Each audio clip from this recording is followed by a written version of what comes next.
live. Hello, and welcome back to Book Chats with Mostly Books. I'm Jody, and this is Melissa. And tonight we are going to be talking about The Book of Lost Names by Kristin Harmel. And I think Melissa's going to start us off with the synopsis. Yes. So we start in, it's a dual storyline. So we start in 2005, modern day, and we meet Ava, who's a semi-retired librarian.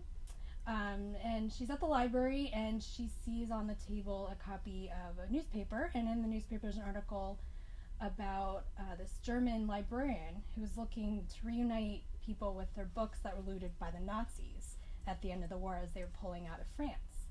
And Ava recognizes the book. So then we go into Paris in the early 1940s. Ava lives with her parents in the city. She's a student.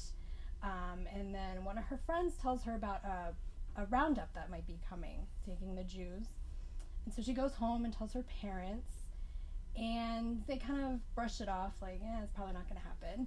But that night, her father is taken. Her and her mother happen to be at a neighbor's apartment watching the young children, so they're spared. But they need to leave the city. They can't stay. The police are looking for them. So Ava has to forge documents, new identities for her and her mother to get out. And they end up in a little small town near the Switzerland border in part of the Free France, unoccupied France. And there she becomes a part of the underground resistance and helps forge documents for children who are trying to escape the Nazis and get into Switzerland. So that's where she ends up, and crazy things happen. That's a really good synopsis. Oh, thank you. Yeah. So, overall, what do you think of the book? I really liked it. I've actually read her previous two books, also set in World War II France. So I was really interested in this one. I really like her as an author. And it had a lot of interesting things I hadn't really thought about. I mean, I've read a lot of historical fiction, especially World War II. But the whole forging documents was a new aspect of it that I hadn't really read about, so I liked that. And I just it was, kind of pretty fast-paced and moved along, and a lot of things happened, and really liked the characters, so. Yeah, I agree with pretty much everything you said. This is not my typical genre. Yes. But it was good. I do really tend to, really stay away from World War II books, just because that's just not my thing. But that being said, I really did like this one as well. I thought, yes, you felt all the feelings you get with the World War II, pain, suffering, all of that. But at the same time, it was there, but she did it in such a way that it wasn't overwhelming as you read it. Yes, exactly. Which I appreciated. So yeah, it's a little less intense, World War II. Yeah, and I really appreciated that. So thank you for choosing one like this. Yes. So I could sit down and read it in a lot bigger chunks than some of those other books. I also really liked the forgery stuff. I had no idea about any of this. Yeah. I thought that was very unique. I mean, have you read anything with it before? I don't think so. I mean, there's mentions of, having to have new identity papers, but I guess I never really thought about the whole, how they came about, how they're made and produced and stuff. Right. And, I mean, this was definitely set up to be this perfect thing where she already had these incredible artistic skills, and then her father was a typewriter repairman, so she was able to kind of get those first supplies, where I don't know that I would have, as an average person, obviously as an average person, you wouldn't be able to get these things. So it was really cool to see this and how she became the best in the region. Yeah, pretty quickly. Yeah, I know. Okay, before we spoil and ruin this book for everyone, do you want to start with talking anything else about characters? What do you think of Ava? I liked Ava. She was strong. After her father was taken, she had to really step up and get her and her mom out and get them away from Paris. And she just really grew as she found her place in the underground network, and really realized that that's what she was meant to be doing. Even though there was pressure from her mom to try to find her dad and get them out, she persevered and, you know, held strong and really saved a lot of lives. Yeah, I definitely want to come back later in the spoiler part with her mom and her relationship, because that was very intense. Yeah. But yeah, I thought she was incredibly brave, and she sells herself so short too. Like, she was constantly like, I'm not the brave person, I'm just doing this kind of thing. And I'm like, but you are. Yeah. You are a brave person. You continually like step up to the challenge and the fight when you needed to. So yeah, I really liked Ava as well, and she really grew over those years. I thought. We can touch, if you want, on the Joseph and Remy characters, or we can hold off and come back to that more towards spoilers. Well, we can start with Remy, just that he is another forger that she meets in that small town. You know, I don't want to try to pronounce that town's name. I tried to. It's a fictional name anyway. Argonne? Yeah. We don't speak French. Yeah. I apologize. But I know she meets him at the church library where she's forging documents. So he's another forger. And Joseph is the family friend who in the beginning tells her, gives her a heads up about the roundup. So she knows him from Paris. Right. Yeah. And he's the like cute, charming boy that all the moms want their girls to end up with. Her mother says that often when they're in Paris. Yeah. Oh, good, you saw Joseph. Yeah. Yeah. I liked Remy a lot. I thought he was a fun character to be introduced to once we get there. Yeah. I also really liked Pierre Clement. Oh yeah, the priest. The priest of the church that she works at. He was just a good, solid character. Yeah, he was really looking out for them, and you know, was really encouraging her to stay and do what needed to be done. And we'll probably touch on this too more in spoilers, but he was also very supportive of her faith, and that just because you're not like actively in like a synagogue or something right now, you are still true to your faith. Just because you're in a Catholic church does not mean you have stepped away, and I really feel she needed that. I just love the village itself as well. Yeah, like the townspeople, and you know how they were all, you know, together in this and looking out for one another was great to see too. Yeah, it was a magical little place. Yeah. In a very, very unmagical world. Yes, exactly. What'd you think of the writing? I like her writing. Like I said, it was fast-paced. I didn't feel like there was any parts that were kind of slow to get through. You know, it kept the action moving. So yeah, I was really looking forward to reading more about the characters and how the story moved along. Yeah, I thought it was very fast-paced as well. Like, you just got going and you just kept going. Like, I think, again, that was probably why I read it in larger chunks than sometimes I do. Yeah, I don't have anything negative to say on that. Yeah, no. Okay, so I think at this point, unless you have anything else in general you would like to mention. Okay. On that case, I'm going to say spoilers from here. So go read the book, come back and watch us later, because I'm going to talk about everything, as will Melissa, so. Okay, we're good. So, I kind of want to jump straight to the end first, and then we can come back. Okay. But did you trust Joseph the whole time? I did in the beginning. I mean, I didn't think anything of it. He was just the nice Jewish boy from, you know, around the corner. Yeah, that, you know, when he warned her about them coming, you know, watch out, you know, they might be coming for you. And then when we meet him, when he comes in as the kind of head of the network, as Gerard, you know, I didn't think anything of it. I was like, okay, he's, you know, doing like what she is. She's just trying to help, you know, get everyone, you know, to safety and out of the Nazis. But there were little hints. When Pierre Clement was, and the German, Eric? Eric. He was kind of the German informant who was helping Pierre Clement, you know, give information to them about the Germans.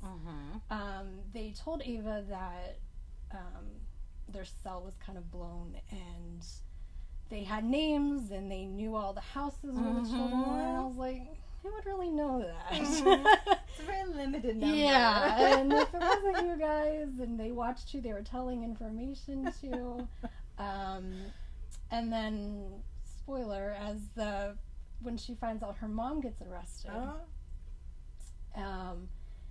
and they knew her real identity. Mm-hmm.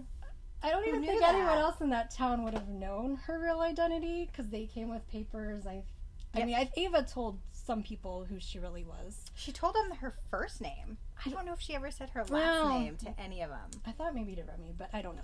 But if she did, maybe very Remy, few people. So I don't think anyone would have known who her mom really was. So that just kind of gave it away there. I didn't trust him from the beginning. He's too charming. Any gentleman that's too charming is up to no good in books. And it was so funny when he encounters her at the library and calls her like his little library mouse or something. Book rat or something book rat. like that. Yeah. I was like, you are such a Gaston character. I'm already on you. Maybe I just trust people too easily. Yeah, that may be. I am out to find the person who's the villain. Yeah. So, the whole book, I was like, it's going to be him. It's going to be him. I don't know how this is going to happen, but it's going to be him. Oh. So when he showed up as Gerard, you were like, I was already like, don't trust him. Even, through it all. And then I was really upset, though, the way he shot Genevieve. I thought that was so cruel. Yes. To leave her and just to bleed out, basically. Yeah. That part just broke me. I know. And even with her mom, like, she's pleading for him to save her, and he's like, hands tied, I know them, take them. Yeah, exactly. So, he was no good. No. But he got what was coming to him in the end. He did. Should we go back and talk about the mom-daughter relationship? Yeah, sure. I thought it was... Gosh, her mom was obviously grieving, and she married young, and I think that without having her husband around, she just was really lost. Yeah. And definitely felt like she took it out on Ava. Yeah. With everything. I mean, I was trying to give her the benefit of the doubt, but it was hard. I don't know. I know. I had a hard time sometimes sympathizing with her. Like, I would feel bad, like, they had to leave Paris, and her husband's gone, and she doesn't know if he's still alive or where he is, and... You know, she's had to leave her whole life and go away and hide away, and she can't tell anyone who she is, and so that must be really hard. Mm-hmm. But then just the things she would say to Ava, like, you failed him, you know. He wouldn't be proud of you. Yeah, it was just, I was just like, it was hard for me to like her for a lot of it. And it just continued. I kept thinking, okay, she's clearly grieving. After 6 months, it'll get better. It just never did. Yeah. And if it wasn't like how disappointed the dad was, it was how you're turning your back on your faith. Yeah. And how you've turned to becoming a papist and all this. And I was like, I don't think that's what's happening. Yeah, I know. And poor Ava she was so good. She never rose to the fight. She just said, no, that's not what I'm doing. Yeah. She was way patient. Yeah, I know. More patient than I probably would have been. Too. And, and then the last time they saw each other and they had the argument, because Ava needed to leave and go help with crossings into Switzerland, and she's like, I'm going to meet you there, they're going to come get you and bring you over with me, and they kind of left it on good terms in a way, you know. I think they said I love you and that kind of stuff, but it still was hard. Yeah. And then when she found out her mom was taken, and then her mom's, when she was being executed, and then she said how proud of her she was, and she didn't want to give them any information on her. I thought that was redeeming. Yeah. Mm-hmm. Yeah. So I liked that ending for the character. Mm-hmm. I agree, and I'm sure that came with its whole different baggage for Ava, like knowing your mom did that and sacrificed herself for you, and all the guilt, but still at the same time knowing she was proud of you. Yeah. Was important because she didn't seem that way. Yeah. There was another thought I had on that whole relationship, but I've lost it, so we can move on and come back if I can remember again later. It was about the whole concept of the Book of Lost Names, which we really haven't talked about. No. The book title. So it was interesting to me that Ava's mom was always concerned about getting erased from history. Mm-hmm. And the whole thing with that was that then Ava was like, I can't erase the children's identities because they're forging documents. They're rewriting their names. They're telling these children who are very young, like 3, 4, they have a new name. And Ava was like, what's going to happen afterwards, after this war, when they don't know who they are and we don't know where they've ended up because we didn't track their names either. Yeah. So it was really cool when she and Remy came up with the code. Yeah.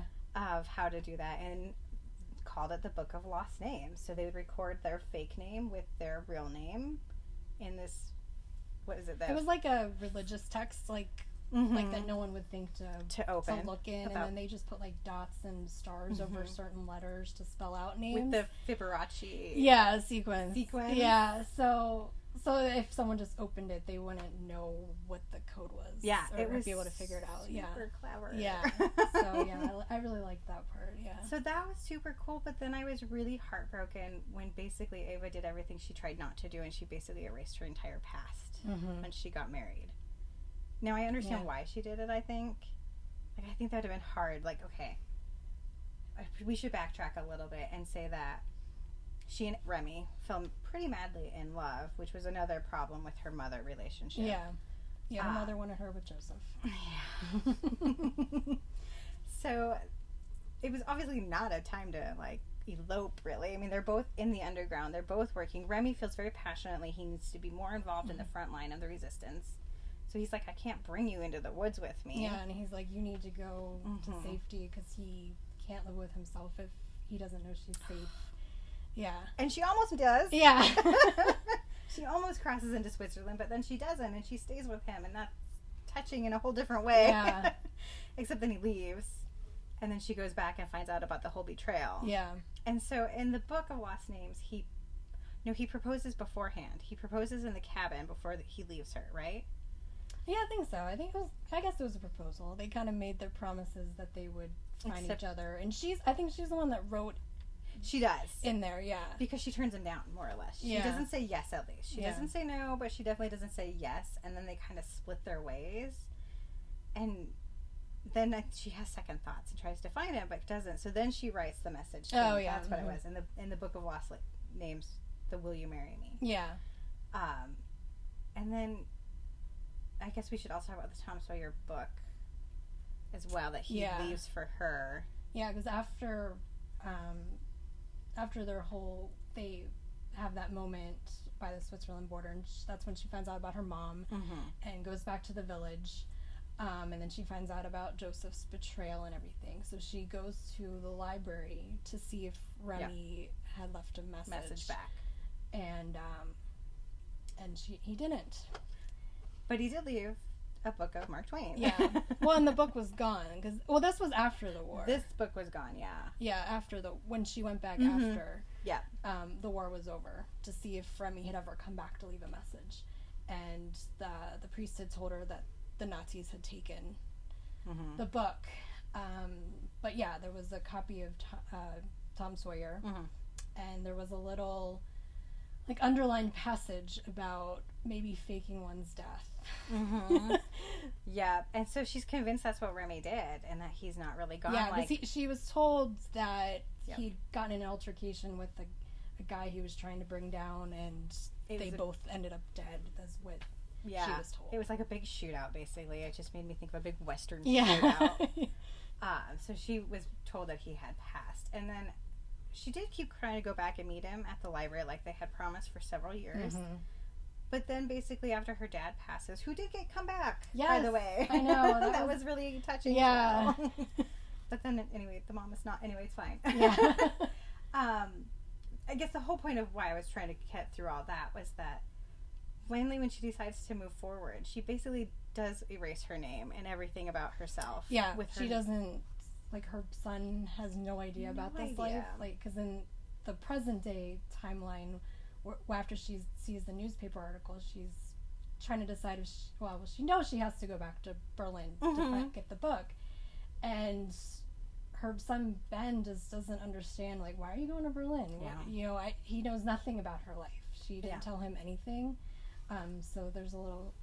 So it was interesting that, and fighting so hard to do that, she ended up doing it. I mean, do you think that that's the decision you would have made as well? Like, I just have to come to peace with my past to move forward, and in order to do that, I need to just disconnect myself from it?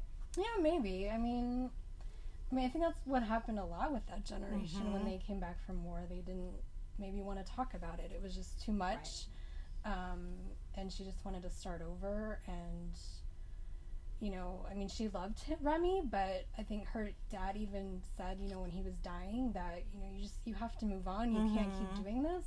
And you have to, you know, live life again. So... Yeah, it was just sad that then she didn't ever tell her son anything of the amazing work she did. I mean, her forging skills were amazing, and she came up with that basically a whole press to copy the stamps, and to never tell him that was like, I hope she did in the end. I hope. Well, she called him from Germany to kind of tell him about why she was there, and so I hope he gets more stories out of her about it. Yep. And I hope that they were able to connect the children with their names. Like, I was kind of sad we didn't get an epilogue or something about that. Because she's, you know, after the book was taken, and I think when she was maybe already in the U.S., it kept her up at night. And then she, like, anonymously was trying to remember as many names as she could and told someone, but didn't want to be recognized for it. At the Israeli... like somewhere in Israel where they had a memorial center for him. She let them know anonymously. And she had like 100 names that she could recall. I mean, I was stunned. I don't know that I would remember that many names. So I just thought it was interesting that she ended up doing kind of what she was trying not to do, but I don't know how else you would have moved forward. So I understand why she did it. I guess is the gist of that whole thought. So what did you think of the very end? Well, I'm a sucker for happy endings. Right? And I know it's historical fiction, so we can have a happy ending, unlike in real life, probably. So, she gets to Germany, she meets the German librarian, she gets the Book of Lost Names, they go through and are decoding names, and then the assistant at the library says there's a man here who says it's his book.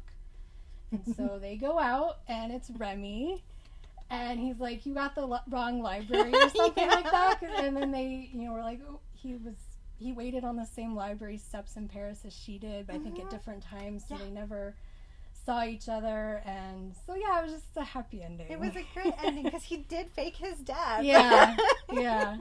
So he had the big shootout, and he survived, but was very, very injured. And was like mediced out to England.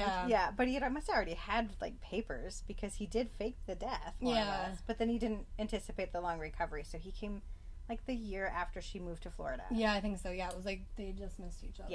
So, but wasn't that so touching that they were both waiting for each other? I don't know how you would have done it otherwise. Like, you can't exchange cell numbers. In the 40s. So we got our happy ending, and they were both still madly in love with each other.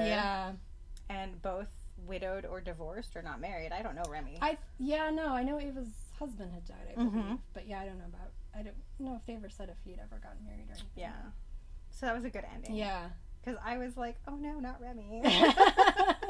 But I was kind of like holding out hope with her when you got that passage in the Mark Twain book. I was like, it's going to be okay. And he'd never failed on any of the promises. He always came back when he said that. But it's kind of out of your hands at the same time. So, it was a fun read. Did you want to talk more about the forging? I just found it really interesting. Like, things I don't think I would have thought about, like the paper. Well, and that they had to draw the stamps by hand and know what kind of ink and and how often they changed the stamps. And, finding the names. Oh my gosh. They had to kind of be real names. But not trace back to anybody. And luckily there was some sort of like a book. Some kind of that had like different like births and marriages. Kind of announcements and legal documents or something that had names that they could pull from. But things you don't think, and then they were finding, Joseph came as Gerard and brought them different paper because they were some of their documents were being scrutinized because they weren't using the right kind of paper. Yeah. So that was pre-betrayal. Yeah. Something nice he did. Yeah. Before he was like, oh, I think I want to live. I'm going to give everybody else up. Yeah. So, yeah, just... And the taking the lactic acid from the milk and erasing, that was really cool, too. All the chemistry work they did. Yeah. And being able to stay on top of all the changes was impressive. Yeah. I thought, too. Yeah, and then Ava had the bright idea of making that kind of stamp roller, so that they could produce more documents, because otherwise it takes too long to do each one by hand. And you're more likely to mess up. Yeah, so it was more efficient. So, yeah, all that was very interesting to me. Yeah, I thought that was really cool. I also liked that Remy initially was like, no, she's not a better forger. Yeah. And then he admits she is. Yeah, yeah. Did you love when they met up again after... So Remy goes off to try to, like, be more involved in the resistance, and he's leading children across the border to Switzerland. But did you love the moment where they meet up at the train there when they're going to both take those kids off? Because Ava... Well, they needed to... It was right when the network cover was getting blown, so she needed to get out. And they needed someone to help cross children over. So that was a female. Yeah. So it was less conspicuous. Yeah, because they had to travel as kind of like a family. And so she meets him at the train station. That was really sweet. touching. Yeah, I know. They didn't have to fake love at all there. there. And one other thing Remy did I really liked was Ava would go to one of the hideaway houses, and she befriended that little girl, and she would go and like read with her. And when she found out that she was going to be going, she was really upset, and Remy came back to like take her over himself. So I just thought that was really sweet. Yeah, he was just a stand-up guy. Yeah. But that moment was so good. And then, sorry, I'm just a little scattered on this book evidently, but going back to the forgery as well, they had to keep so many different types of documents. Yeah, they had to have like extra, not just like identity things, but like extra like parking supporting tickets. Documents to like really prove who you are. Like who would have thought that I need to have this parking ticket from illegally parking my bicycle in order to prove I am who I am. Yeah, because she almost gets caught on the train when they were first going to see about her father, and Remy stepped in and had some cards for her. Yeah. And then they do it again on the meetup, I think, to Switzerland, only she has it for Remy. Oh, okay. And it's like, no, here's his. Yeah. So I was like, that's just, I would never have thought about all those different types of documents. Yeah. You couldn't just have the ration cards and your ID. Yeah. You needed all this other stuff. And even then, it was like so iffy if the Germans would accept that. Yeah, exactly. That was cool. Yeah. And I liked that they were a surprise to meet each other. And I kind of wondered if the priest set it up so that she could see him one last time before she crossed into Switzerland. Yeah, maybe. Because he was like, your name has come up a couple times on doing this run. Yeah. Which was interesting, because she's like, but I've never done this. Yeah. Why am I coming up in this? So that was really good. Yeah, it was a fun read. Yeah, I really liked it. Yeah. Thank you for picking a non-intense World War II book You're for welcome. me. I do appreciate that. Any last parting thoughts? I don't think so. I think we covered it all. Yeah, I think so too. All right, well, on that note, next week I will be joined by Natasha, and we are going to discuss He Started It by Samantha Downey. This is a psychological thriller, which we haven't done on book chats in quite a while, so it should be fun. Very different from what we've been doing lately. And it's a sibling psychological thriller, which I liked. It's different. It's normally like a husband-wife. Oh, yeah. So siblings, it'll be fun. Missing wife, yep. Right? All right, so we will see you all next Sunday at 3 p.m. again. All right, bye. Bye.